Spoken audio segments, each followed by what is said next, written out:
Una po sa ating mga balita, sa harap ng pagsisikap ng pamahalaan na magbigay ng sapat at murang pagkain sa mga Pilipino, isang mahalagang hakbang ang ginagawa ng administrasyon ni Pangulong Ferdinand R. Marcos Jr. Ito ay ang pagpapalakas sa mga programang pang-irigasyon sa tulong na rin ng makabagong teknolohiya. Ang mga yan sa sentro ng balita ni Kenneth Pasyente.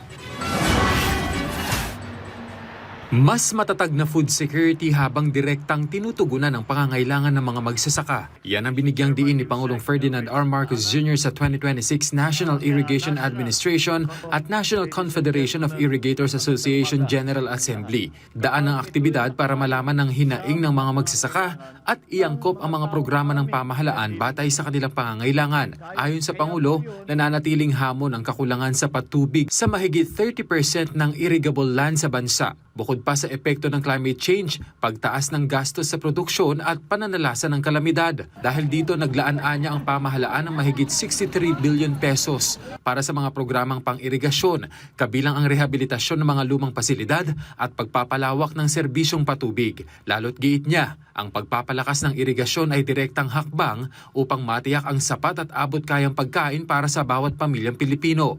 Inaasahan natin na ang pondong ito ay makakatulong sa rehabilitasyon ng mga lumang pasilidad, pagsasaayos ng mga sirang kanal at irrigation system, at ang pagpapalawak ng mga lugar na maaring mabigyan ng serbisyo ng irigasyon. Bukod pa rito, halos 300 billion pesos naman ang inilaan para sa buong sektor ng agrikultura, para sa binhi, farm-to-market roads, post-harvest at cold storage facilities, pataba at iba pang suporta sa mga magsasaka. Ininspeksyon naman ng Pangulo ang NIA Command Center at ipinunto ang papel ng makabagong teknolohiya, kabilang ang real-time monitoring, satellite-fed data, at artificial intelligence-based crop monitoring para sa mas epesyenteng pamamahala ng tubig at pagprotekta sa ani. Ako, Gobernador ako doon sa Ilocos Norte, pagka sasabihin, may darating na bagyo, alam na namin kung saan nababaha. Alam na namin kung saan dadaan yung tubig. Nagbago na po lahat yun. Kaya't kailangan maganda ang koleksyon natin ng datos. Kailangan pinapakinggan natin ang mga magsasaka dahil kayo ang unang nakakaalam kung ano yung mga pangyayari sa mga lugar ninyo. Sinabi rin ng Presidente na bagaman malaking tulong ang teknolohiya, nananatili anyang nakasalalay ang lakas ng sektor ng agrikultura sa mga magsasaka. Kayo po ang katuwang ng pamahalaan. Kayo ang nakakaalam ng pangangailangan sa lupa at kayo ang kasama namin sa pagbuo ng mga solusyon. At sa patuloy nating pagpapalakas ng sistemang ito, may responsibilidad ang bawat isa sa atin. Sa mga kawani ng NIA at mga katuwang sa NCIA, huwag natin bibiguin ang ating mga magsasaka. Nagkaroon din ng open forum kung saan mismong ang Pangulo ang sumagot sa mga tanong ng mga magsasaka, gaya ng napapanahong pagbibigay ng farm input sa kanila. Sabi ng Pangulo, nagbigay na siya ng direktiba sa DA na agahan ang pagkuha ng mga pataba kahit hindi pa nagsisimula ang planting season, lalo't maaari naman anyang iimbak ang mga ito.